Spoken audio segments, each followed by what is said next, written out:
এসআইআরে যাদের যাদের নোটিশ এসেছিল তারা কিন্তু খুব এখন টেনশনের মধ্যে আছে, কেন সামনে ভোটার লিস্ট প্রকাশিত হইবে আর কিছুদিনের মধ্যে নতুন ভোটার লিস্ট বের হবে।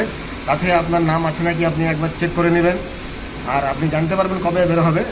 ডেট ফাইনাল হয়ে গেছে একটা, তো ডেট এদিক ওদিক হতেই পারে। তো সেই ভোটার লিস্টটা আপনি আগে চেক করবেন। কিন্তু যাদের যাদের নোটিশ এসেছিল নামের ভুলের কারণে, বা বাবা মায়ের নাম ভুল হয়ে গেছে, বা 2002 সালের নাম ছিল না ভোটার লিস্টে, তো তারা ভোটার লিস্ট চেক করে নেবেন। যদি আপনার নাম না থাকে আরেকটা ব্যবস্থা করবেন নির্বাচন কমিশন। তো টেনশন নেওয়ার দরকার নেই। আর খুবই তাড়াতাড়ি ভোটও ঘোষণা হয়ে যাবে, খুব সম্ভবত এই মার্চে হয়তো ভোট ঘোষণা হয়ে যাবে।